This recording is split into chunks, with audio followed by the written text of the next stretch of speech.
అతనికి అసలు అతనికి ఎదుట పోరాటమే ఉండదు అనమాట. అంటే వితౌట్ అపోజిషన్, ప్రతిపక్షం అనేది లేకుండా అతను గెలిచిపోయాడు అనమాట. ఎవరు? హిరణ్యాక్షుడు. ఎందుకంటే అతని శక్తి, అతని ముందు వాళ్ళు ఎదిరించలేమని తెలిసి ఎక్కడెక్కడ ఆక్రమణకు వెళ్తే అక్కడి నుంచి అందరూ పారిపోయేవాళ్ళు అనమాట. దేవతలతో సహా అట్లా వెళ్ళిపోయారు. అట్లా పారిపోవడం తప్పు కాదు. కొన్నిసార్లు అవివేకుడైన శత్రువు ముందు మన శక్తి సరిపోనప్పుడు ఆ సమయంలో అక్కడ తప్పుడే వివేకము అని కూడా మనము తెలుసుకున్నాం. అదైపోయినాక వరుణుడు దగ్గర పోతాడు, ఇంకెవ్వరు కనపడలేదు. అప్పుడు సముద్ర జలాల్లో ప్రవేశించి వరుణుడి రాజ్యమైన విభావరికి వెళ్ళి ఆయన్ని యుద్ధానికి ఛాలెంజ్ చేస్తాడు. ఆ ఛాలెంజ్ చేయడం కూడా ఏంటంటే చాలా వ్యంగ్యంగా అతన్ని భిక్ష పెట్టమని అడుక్కుంటున్నట్టుగా మాట్లాడుతూ అతన్ని రెచ్చగొడతాడు. కానీ వివేకవంతుడైన వరుణుడు ఏం చేస్తాడంటే అతని మాటలకు రెచ్చిపోకుండా తన శక్తి తను తెలుసుకున్నవాడే మృదువుగా తన నిస్సహాయతను వ్యక్తపరుస్తూ, నాకు శక్తి విడిపోయింది, నీతో నేను పోట్లాడలేను, నీతో పోట్లాడేందుకు సమబుద్ధి అయిన వాడు అంతటి శక్తివంతుడు కేవలం నారాయణుడి అని చెప్తాడనమాట. చెప్తూ చెప్తూ అతన్ని హెచ్చరిస్తాడు. అతనితో యుద్ధం చేసి నువ్వు ప్రాణాలు కోల్పోతావు అని చెప్పినప్పటికి కూడా అతను ఏంటంటే ఆ ఉత్సాహంతో, తనకు ధీటైన వాడు ఒకడు దొరికాడే యుద్ధం చేసేందుకు అన్న ఉత్సాహంతో ఇది వినిపించుకోకుండా 18వ అధ్యాయంలో మనం ఏం చూస్తామంటే అతను నారదుడి ద్వారా ఎక్కడ ఈ విష్ణు అతన్ని చూడగలుగుతాడు, నారాయణ ఎక్కడ పట్టుకోగలుగుతాడు అన్నది ఆ అడ్రస్ వెతికి పట్టుకొని అతను ఈ గర్భోదక జలాలు అట్టడుగు పడిపోయినటువంటి భూమాతను తన వాడి కొరలతో లేపుతున్నటువంటి వరాహస్వామి రూపంలో విశ్వనాథను చూస్తాడనమాట. చూస్తూ ఒక హేళన చేస్తాడు. ఎంతో శక్తివంతుడు, ఇది అదని తనతో పోరాడేవాడని విన్నప్పుడు ఉత్సాహపడ్డవాడు ఎప్పుడైతే స్వామిని వరాహ రూపంలో చూస్తాడో, ఒక అడవి పంది రూపంలో చూస్తాడో, నువ్వు అనగోచరం అని చెప్పి అతని హేళన చేస్తూ, అయితే నువ్వు విష్ణువా అని చెప్పి విష్ణువు పట్ల తనకున్న ద్వేషాన్ని అతని మాటల రూపంలో చాలా పదునైన మాటలు ఉపయోగిస్తూ దూషిస్తాడనమాట. దూషిస్తూ అంతర్గతంగా మనకు ఆచార్యుల ద్వారా ఆ దూషణలో ఉన్న భగవంతుని కీర్తన, ఆయన పొగడము, ఆయన గుణగణాలను వివరించడం కూడా మనము తెలుసుకున్నాం. కానీ ఇన్ని రకాలుగా హిరణ్యాక్షుడు ప్రవర్తిస్తున్నప్పటికీ కూడా స్వామి తన కర్తవ్య పరాయణతలో భయపడుతున్నటువంటి భూమిని ఒక సురక్షిత ప్రదేశంలో ఉంచేదాకా ఎటువంటి తిరుగుబాటు చూపియడనమాట. అతను ఏది మాట్లాడినా కూడా ఊరుకుంటాడు.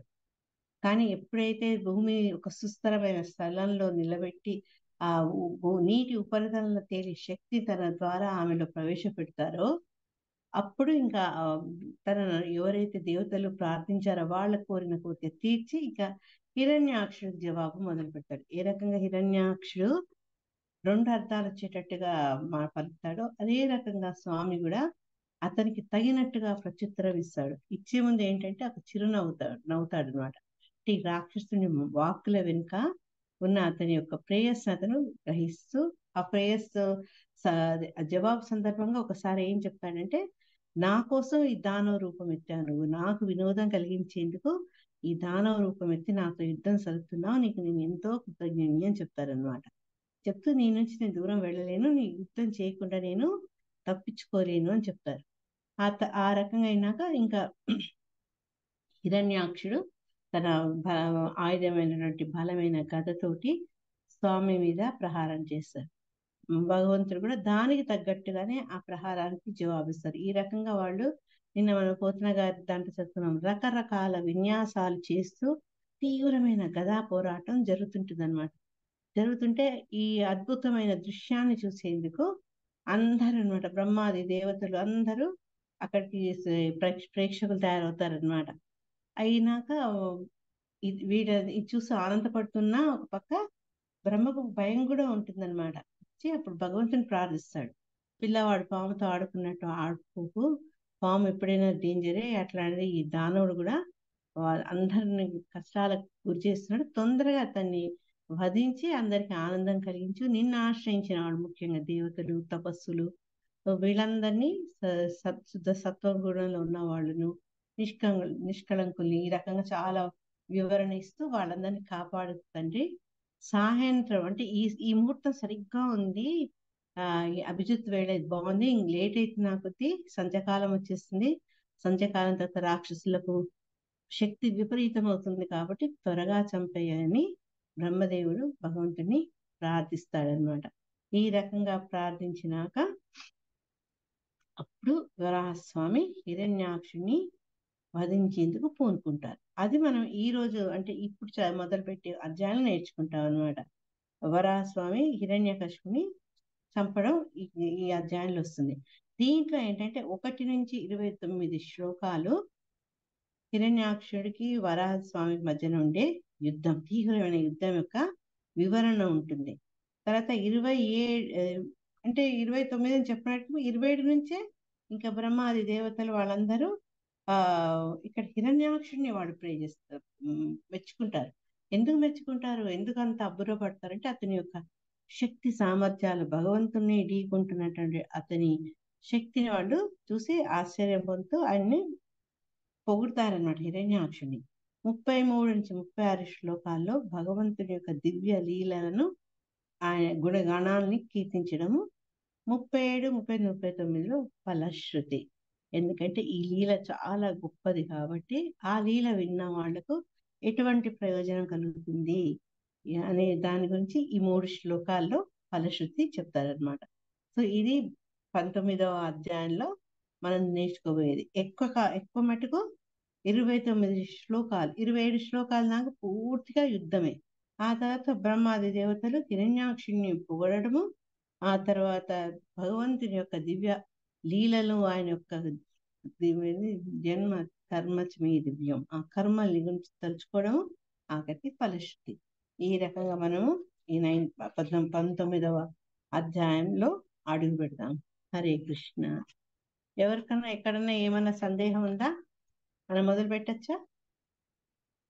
హరే కృష్ణ. మైత్రేయ ఉవాచ అవధార్య విరించస్య నిర్వ్యలికామృతం వచః ప్రహస్య ప్రేమ గర్భేణ తదపాంగేన సోగ్రహీత్. హరే కృష్ణ. హరే కృష్ణ మాతాజీ, చదువుతా మాతాజీ. హరే కృష్ణమ్మ. యా చదవండి. మైత్రేయ ఉవాచ అవధార్య విరంచస్య నిర్విలికామృతం వచః ప్రహస్య ప్రేమ గర్భేణ తదాంపాంగేన సోగ్రహీత్. మైత్రేయుడు పలికింది, సృష్టికర్తయగు బ్రహ్మదేవుని నిష్కపటములను అమృతమయములను అగు వచనములను ఆలకించిన పిమ్మట శ్రీ వరాహ భగవానుడు చిరునవ్వు నవ్వి ప్రేమమయమగు చూడ్కుతో అతని ప్రార్థనను అంగీకరించాను. హరే కృష్ణ మాతాజీ. ప్రణామం. ప్రణామం. Thank you. హరే కృష్ణ. ఈ భాష్యంలో శిలా ప్రభుపాదుల వారు ముఖ్యంగా 2 విషయాలను ఒత్తి మరి చెప్పింది. ఏంటంటే ప్రార్థనలు, దేవతల యొక్క ప్రార్థనలకు దానవుల యొక్క ప్రార్థనలకు ఉన్న ప్రధానమైనటువంటి భేదం ఏంటో ఈ భాష్యం ద్వారా మనకు చెప్పారనమాట. చెప్తూ ఇక్కడ నిర్వ్యలీక అనే పదం చాలా ఇంపార్టెంట్ అన్నారు. ఈ ఒక్క లైన్ కింద దించి తల్లి, పై కాదు, ఒకసారి శ్లోకం చెప్పి దీంట్లో ఫస్ట్ లైన్ లో రెండో అర్థం నుంచి చూడండి. నిర్వ్యలీక అమృతం వచః. ఆ నిర్వ్యలీక అంటే ఎందుకు ఇంపార్టెంట్ అంటే వీళ్ళు నిష్కపటం అంటే వాళ్ళకి మనసులో ఒకటి ఉండి ఏదో కపటంగా చేసేది కాదు వాళ్ళ ప్రార్థనలు. దేవతలు స్వచ్ఛమైన హృదయంతో ఆ ప్రార్థనను చేస్తారనమాట. కానీ దానికి డిఫరెంట్ ఏంటంటే ఈ మన దానవులు వాళ్ళు ఏదైనా చేస్తే వాళ్ళ ప్రయోజనాల కోసము, ఇంకోటి ఆ ప్రయోజనం కూడా ఏంటంటే పాప ప్రయోజనం అని చెప్పారు శిలా ప్రభుపాదుల వారు.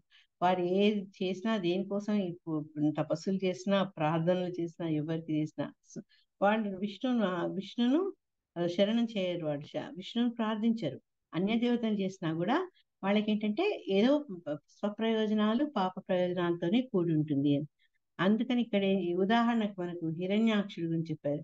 హిరణ్యాక్షుడు ఎవరిని పూజించాడు అని బ్రహ్మదేవుణ్ణి పూజించి బ్రహ్మను ప్రార్థించి తద్వారా అతన్ని సంతోషపరిచి వరదానాన్ని పొందాడు. ఆ వరదానం కారణంగా చాలా అమిత పరాక్రమవంతుడు అవుతాడు అనమాట అతను. కానీ ప్రాబ్లం ఏంటి, ఆ పరాక్రమం వచ్చినాక అది ప్రజా రక్షణ కాక ప్రజా భక్షణకు వాడడం మొదలు పెట్టాడు అనమాట. అతని ఉద్దేశం ఏంటంటే ఈ ప్రపంచాధిపత్యము, అన్నకు ఆనందం కలిగించడము, అంతా వాళ్ళ మయం చేసుకోవాలి. ఆ స్వార్థంతో ఏం చేశాడంటే తనకు బ్రహ్మ ఇచ్చినటువంటి ఆ శక్తి అనే వరదానం వల్ల కల్లోలం సృష్టించాడు అనమాట. ఇప్పుడు ఉదాహరణకు చూడండి, మనం ఇప్పుడు ఈ ఆటమిక్ ఎనర్జీ ఉంది కదా, ఆటమిక్ ఎనర్జీ తోటి ఏముంది, మనం ఆటం బాంబు తయారు చేసి దేశాలను పూర్తి దగ్ధం చేయొచ్చు. అదే రకంగా ఆ ఆటమిక్ ఎనర్జీ వల్ల ఎన్నో ఫ్యాక్టరీస్ ని మనం నడపచ్చు. మనకు కావాల్సినటువంటి విద్యుత్ శక్తిని ప్రదానం చేయొచ్చు. దాన్ని ఏ రకంగా వాడతాము అనేది వాడు దేవతన వాడు దానవుడు అనే దాన్ని బట్టి ఆధారపడి ఉంటుంది. ఇంకో ఎగ్జాంపుల్ ఏంటంటే, ఓ పిచ్చివాడికి కత్తిస్తే వాడు ఎవరికి అవగాహన కల్పిస్తాడో తెలియదు. అదే ఒక నిపుణుడైన డాక్టర్ చేతికిస్తే ఆయన శస్త్రవిద్య చేసి అతని ఆ రోగాన్ని నిర్మూలన చేసేందుకు అవకాశం ఉంటుంది. ఈ రకంగా ఏంటంటే ఈ దానవులందరూ వాళ్ళ ప్రార్థనల మూలంగా వాళ్ళు ప్రార్థిస్తారు. ప్రార్థనలో వచ్చిన వరదానాన్ని ఈ ప్రజా శాంతికి భగ్నం కలిగించేలా ఉపయోగిస్తారు. కానీ దేవతలు ఎందుకు చేస్తారట అంటే, దేవతలు ఏది చేసినా, ఏ ప్రార్థన చేసినా, ఏ తపం చేసినా భగవంతుడికి ఆనందం కలిగించేందుకే చేస్తారు. కాబట్టి భగవంతుడికి అది తెలిసిన వాడు కాబట్టి ఒక నవ్వు నవ్వుతారనమాట. ఎప్పుడైతే బ్రహ్మ భగవంతుని శ్లాఘిస్తూ ప్రార్థన చేస్తారో అప్పుడు నవ్వుతూ ఆ ప్రార్థనని అంగీకరిస్తారు, యాక్సెప్ట్ చేస్తారనమాట. త్వరగా ఈ దానవుని చంపించేసి మాకు రక్షణ కలిగించు, నిన్ను ఆశ్రయించిన దేవతల్ని కాపాడు అని అంటారు. 18వ శ్లోకంలో చెప్పారనమాట. బ్రహ్మ ఏమంటారంటే, మాయాజాలం నందు నేర్పరియును అహంకారియును నిరంకుశుడు దుర్మార్గుడు ఈ సర్పం వంటి దానవునితో ఆటలాడడం అవసరం లేదు అని చెప్తూ ఇంకా ముందు శ్లోకాలు ఏం చెప్పారంటే, ఈ దానుడు అందరికీ, బ్రాహ్మణులకు దేవతలకు అందరికీ కూడా, గోవులకు కూడా కంటక ప్రాయమయ్యి వాళ్ళని చాలా ఇబ్బందుల పాలు తీస్తున్నాడు, భయాన్ని కలిగిస్తున్నాడు. కాబట్టి తొందరగా నువ్వు ఇతన్ని సంహరించి మమ్మల్ని కాపాడు అని ప్రార్థిస్తారు. ఆ ప్రార్థనను భగవంతుడు అంగీకరిస్తారనమాట. అదే దానవులైతే ఇంత బ్రాకెట్ లో శిలా ప్రభుపాదులు వారు చెప్పారనమాట, భగవంతుని గురించి ఏమీ నువ్వు తెలియనందున అతనిని కీర్తించుటందు ఏనాడు అనురక్తి కలిగి ఉండని వారు. భగవాను గురించి ఎందుకు తెలియదు, తెలిసినా భగవంతుని వంతు వాళ్ళకు విశ్వాసం ఉండదు. భగవంతుని యొక్క ఆధిక్యత మీద వాళ్లకు అది నమ్మకం ఉండదు. కాబట్టి భగవంతుని గురించి కీర్తించడం అనే విషయం మీద వాళ్ళకు ఆసక్తి ఉండదు. భగవంతుని అంగీకరించిన వాళ్ళు అందుకే దానవ నైజం అది. వీళ్ళేంటంటే ఇంకా భగవంతుడి బదులు ఈ దేవతల్ని, అన్య దేవతల్ని ఆశ్రయిస్తారు. దాన్ని కృష్ణ భగవద్గీతలు చెప్పారంట. అన్య దేవతల్ని కూడా అట్లా చేసిన ఎవరైతే వాళ్ళ ప్రయోజనాల కోసం అన్య దేవతార్చన చేస్తారో అటువంటి వాళ్ళను జ్ఞానహీనులని చెప్పారు అని. అయితే జ్ఞానహీనని ఎందుకన్నారు అంటే, అసలు ఏది చేస్తే అది తమకు మంచిది అవుతుంది, మనకు హితం ఏది, దేని వల్ల హితం కలుగుతుంది అనేది సామాన్యంగా జ్ఞానం ఉన్నవాడికి తెలుసు. ఇది చేస్తే తప్పు, ఇది చేస్తే సరి అయినది, ఇది చేస్తే నేను భగవంతుడికి ప్రీతి కలిగించవచ్చు, ఇది చేయడం ద్వారా జనాలకు అందరికీ కష్టం నష్టం కలగచ్చు, అది జ్ఞానం. కానీ ఇక్కడ ఏంటంటే వీళ్ళు ఎందుకు జ్ఞానహీనులు అంటున్నారంటే, ఈ దానవుల్ని వాళ్ళు వెళ్ళి వాళ్ళకు పొందే వరాలు, అన్ని దేవతార్చన వల్ల పొందే ప్రయోజనాలు వాళ్ళు ఏంటంటే తమ స్వార్థం కోసం వాళ్ళు వాడుకుంటున్నారు. కాబట్టి వాళ్ళ జ్ఞానహీనులు అన్నారనమాట. అని చెప్తూ ఇట్లాంటి వాళ్ళకి తమని చెప్పినట్టు వాళ్ళకి తెలుసు భగవంతుడి గురించి, వింటున్నారు, అందరు పలుకుతుంటే విన్నారు. మరి ప్రహ్లాదుడు ఎంతో భగవంతుడి గురించి చెప్పాడు, మరి హిరణ్యకశిపుడు ఎందుకు వినలేదు? కానీ వాళ్ళు ఏంటంటే ప్రాబ్లం, దాన్ని చెవులో పెట్టుకోరనమాట. చెవులో పెట్టుకోకుండా ఆ సమాచారం వాళ్ళ దగ్గరకు ఉన్నప్పటికీ కూడా వాళ్ళు దాన్ని వినిపించుకోరనమాట. ఎందుకు అంటే వాళ్ళు చేసే పనులు, వాళ్ళ ఆలోచనలు, వాళ్ళ వ్యవహారం అంతా పాపభూయిష్ఠులే కాబట్టి అని శిలా ప్రభుపాదుల వారు చెప్తున్నారు అనమాట. కాబట్టి వాళ్ళు ఏంటి అంటే భగవంతుడు అట్లాంటి కోరికలు ఇయ్యడు. భగవంతుడే కనుకపోతే ఏం చేస్తాడు ఆయన? ఒక్కొక్కటి మన దగ్గర నుంచి తీసేసుకుంటాడు. అన్ని తీసుకున్న స్వామి నువ్వే మాకు అని ఎవరైతే ఆయన్ని ఆశ్రయిస్తారో వాళ్ళకు తనను తాను సమర్పించుకుంటాడు భగవంతుడు. కానీ వీళ్ళ మరి అట్లాంటి ఆ ప్లాన్స్ ఏం లేవు కదా వాళ్ళకి. అన్ని పాపభూయిష్టమైన కోరికలు కాబట్టి అట్లాంటి వాళ్ళకి భగవంతుడి నుంచి ఆ కోరికలు తీరవు. కాబట్టి వాళ్ళు ఏంటి అంటే ఈ రకమైనటువంటి అన్య దేవతార్చన చేస్తారని చెప్తూ శిలా ప్రభుపాదుల వారు ఉదాహరణకు ఇది ఇచ్చారనమాట. బెంగాల్లో దోపిడి దొంగలు కాళికాదేవిని పూజించేవారు. ఈవెన్ బెంగాల్ ఎందుకు చంబల్ లోయలో అక్కడంతా కూడా వాళ్ళందరూ పూజ చేసేది కాళికాదేవిని. కానీ వాళ్ళు మటుకు విష్ణు మందిరాలకు పోరు, విష్ణు భక్తులు కారు. ఎందుకంటే వాళ్ళు ప్రార్థించిన విష్ణు అట్లాంటివి అని ఏం చెప్పారు కృష్ణ స్వయంగా భగవద్గీతలో? నువ్వు ఏది అడుగుతుంది ఆయన ఇవ్వరు. నీకు ఏది హితమో, ఎంత అవసరమో, ఎప్పుడు అవసరమో అంతే ఇస్తారనమాట. ఆ ఇవ్వడం కూడా ఎట్లాంటి వాళ్ళకి ఇస్తారు? ఏ యథామాం ప్రపంచతే తాం సదైవ తదామ్యహం. మనం ఏ భావంతో భగవంతుని ఆశ్రయిస్తే దాంతోనే ఇస్తారు. ఇచ్చి ఆయన ఏం చేస్తారు? నీకు ఏది లేదో దాన్ని ఇస్తూ నీకున్న దాన్ని అని కాపాడతారు. సో ఇన్ని రూల్స్ పెడతారు కదా. అందుకనే వాళ్ళు విష్ణుని పూజించేందుకు ముందుకు వెళ్లకుండా అన్య దేవతల్ని పూజించేందుకు ఎప్పుడు వాళ్ళు ముందుకుంటారనమాట. సో ఇక్కడ లాస్ట్ ఏం చెప్పారు అంటే ఈ దేవతలు, బ్రాహ్మణులు ఇటువంటి వాళ్ళు చేసే ప్రార్థనలు ఎటువంటి కపటం లేకుండా భగవంతుని ప్రీత్యర్థం కోసము, ప్రజాహితం కోసమే చేయడం జరుగుతుంది. ఇది డిఫరెన్స్ అనమాట. ఈ శ్లోకంలో శిలా ప్రభుపాదుల వారు హైలైట్ చేసింది ఏంటంటే అసుర గుణం ఉన్న వాళ్ళు ఈ రకంగా పూజిస్తారు, కపటంతో వాళ్ళ ప్రయోజనాల కోసము. అదే రకంగా దేవతలు వాళ్ళు నిష్కపటంగా భగవంతుని మోదం కలిగించేందుకు, ఆనందం కలిగించేందుకు వాళ్ళు ప్రార్థిస్తారు. ఇది డిఫరెన్స్ అన్నమాట. సెకండ్ శ్లోకం పెడదాము.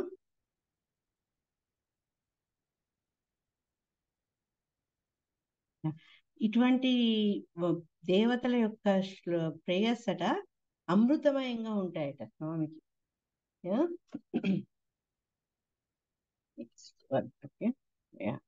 అందుకని ఆయన ఏం చేశారంటే సృష్టికర్తకు బ్రహ్మదేవుని నిష్కపటములు అమృతమయములైన వచనమును ఆలకించి పిమ్మట వరాహ భగవానుడు చిరునవ్వునవి ప్రేమమయమగు చూపుతో అతని ప్రార్థనను అంగీకరించారు. చూపులతో, ఆ చూపులు కూడా ప్రేమమయంగా చాలా ప్రీతిపూర్వకంగా అతని ప్రార్థనలకు తృప్తి పొందిన వాడివే అతని వైపు చూస్తూ చిరునవ్వుతో అతని ప్రార్థనని స్వీకరిస్తారు.